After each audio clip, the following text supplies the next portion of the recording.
So today we're going to talk about a real famous function called the sine of a over a and its particular limit, the different limits it has both at 0 and infinity. This is a function that shows up repeatedly throughout calculus, and so we want to make sure we have a day dedicated to talk about that. So let me show you what this function looks like. When you graph this function, you will get an oscillating function that increases in size the closer it gets to the origin.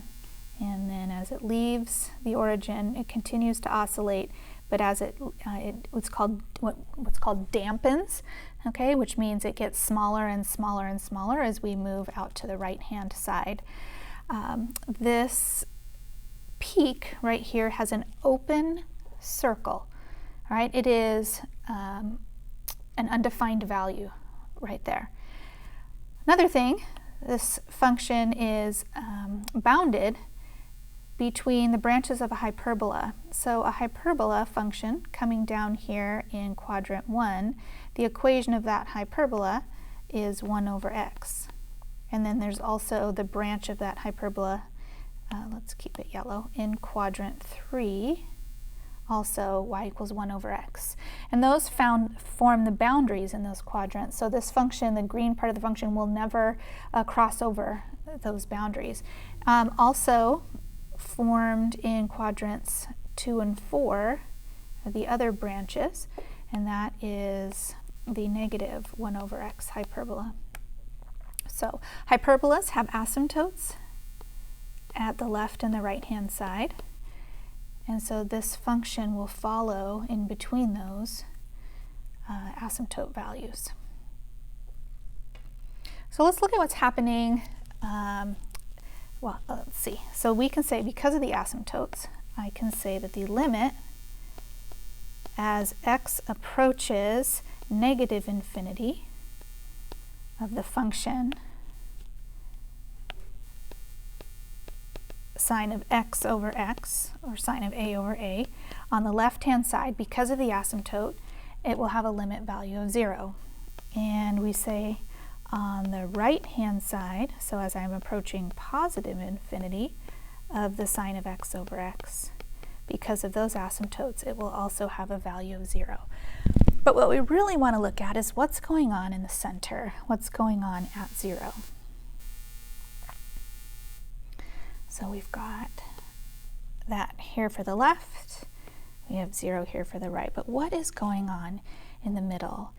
Well, in order to evaluate something in the center, you need to evaluate both the left and the right-hand values. And so we see that the left side is approaching that peak maximum value, and the right side is also approaching that peak maximum value. Now there is an open circle right there, but they're still approaching that number from the both sides.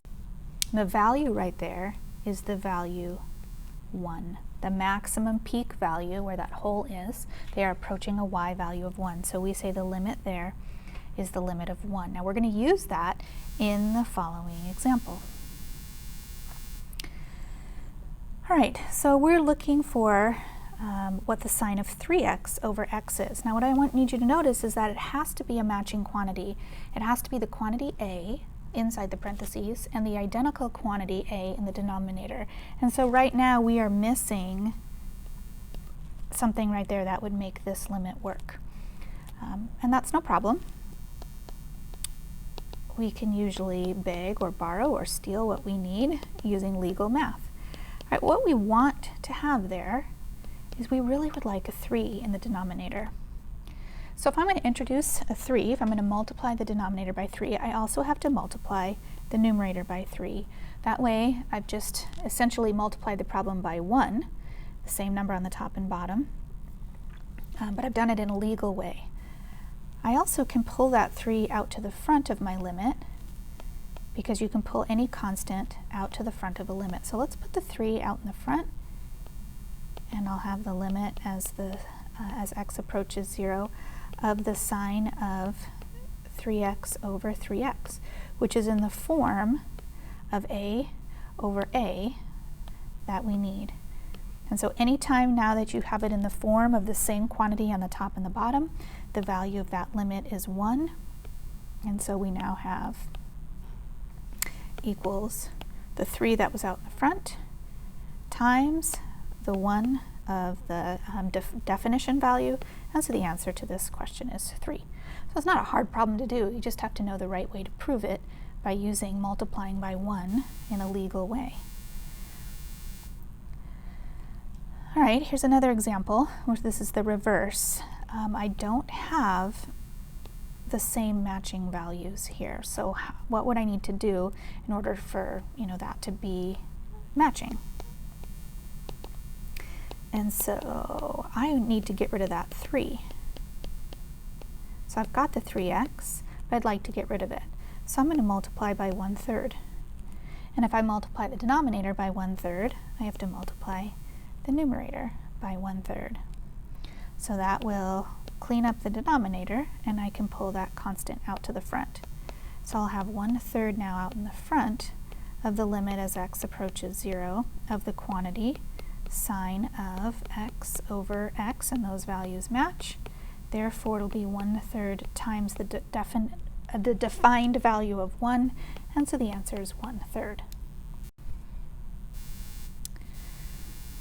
What if it's sine of 2x over sine of 3x? Well, that's really not what we want. So let's see if we can make it what we want doing something that's legal. We know that the sine of 2x could be over 1, and this could be written as the 1 over the sine of 3x. Well, division is the same as multiplying by the reciprocal. We also know that one of the rules of limits is that a limit of multiplication can be separated into 2 separate limits. So we're just going to break it up. Oops. All right, so we've broken this up into the product of 2 different limits. And now what I really would like is under the 2x here, I would like there to be a 2x. And so I need to multiply, or excuse me, I need to introduce a 2x into the denominator. But if I introduce a 2x into the denominator, I need to introduce a 2x to the numerator. On the second limit, I need there to be a 3x. And so I'm going to introduce a 3x into the numerator, and at the same time I'll be introducing a 3x to the denominator. Now what can I pull out to the front? Only the constants. And so I can pull this constant out to the front, and I can pull this 3 out to the front in the form of a 1/3, and I'll pull the 2 out. So I have the constants pulled out to the front here. So now I'm going to combine everything. The 2 that I pulled out to the front, the 1/3 that I pulled out to the front, the limit as x approaches 0, and I have x left. I have the sine of 2x over 2x left. And I'll combine the limits back together. I have the 3x over the sine of 3x, and then I still have an x in the denominator. Okay, so just keeping track of all the pieces, this x here is here, this x from the denominator is here. But those 2 x's can reduce each other within the problem. So I'm just left with this quantity, the sine of 2x over 2x, and then the quantity 3x over the sine of 3x. So each green box has a matching expression. So each of them have a limit value of 1. Even though the second one is upside down, the reciprocal of 1 is still 1, so the reciprocal of the expression would still have a value of 1 as well. So overall, I've got the 2 that I pulled out, the 1/3 that I pulled out, the 1 and the 1, and so the limit value of this is 2/3. Now, some of you are maybe noticing, hey, I had a 2 and a 3 here at the beginning, and the answer was 2/3, so can't I just say the answer is 2/3?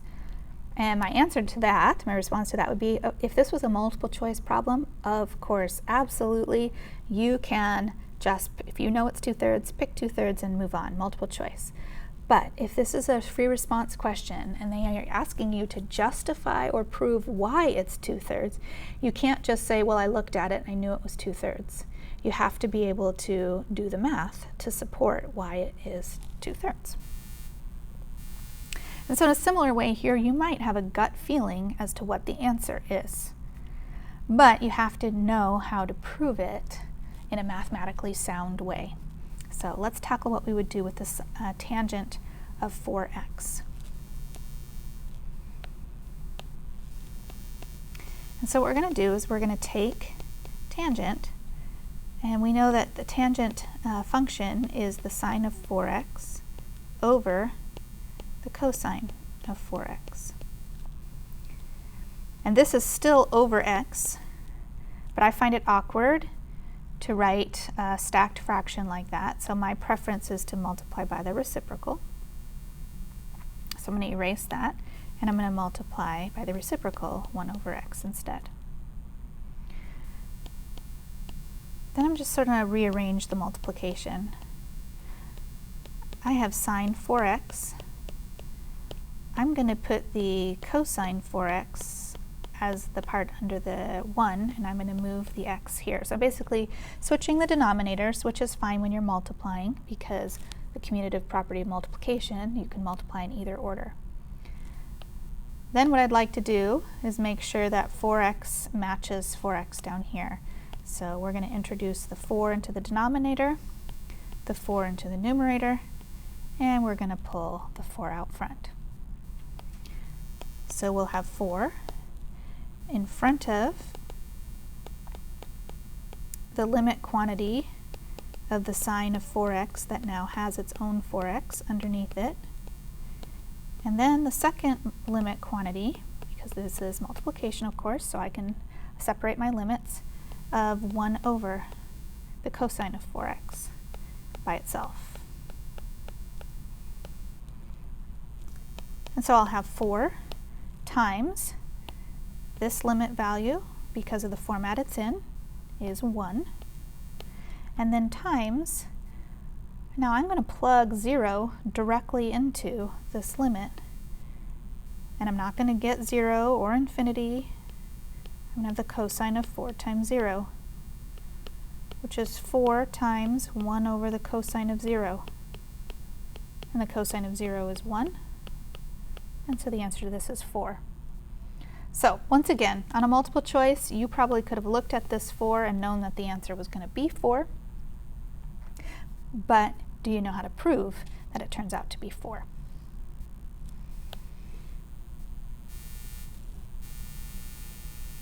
Let's use addition and subtraction now.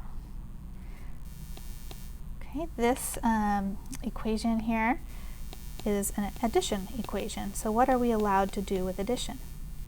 Well, we're allowed to separate into common denominators. So I can take 5x and then a plus, and then a separate limit, and sine of x over x would have its own denominator as well. I can reduce. I'm left with a constant, and so I will have 5 as my constant value, plus sine of x as a matching value over x has an overall limit of 1,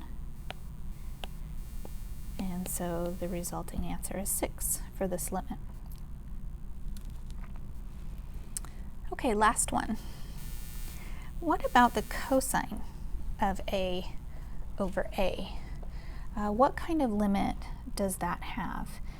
I want to look at the graph of the cosine of a. And so this graph of the cosine shows some oscillating behavior as well. And so the limit out here on the left, as x approaches negative infinity, is asymptotic, and so that limit for cosine of a over a is going to be 0. And out here on the right, the limit approaching positive infinity of this function is also 0 because it's asymptotic. But at the middle, around 0, unlike the sine graph where the left and the right hand match, the left hand approaches negative infinity and the right hand approaches positive infinity. And so the limit is not two-sided.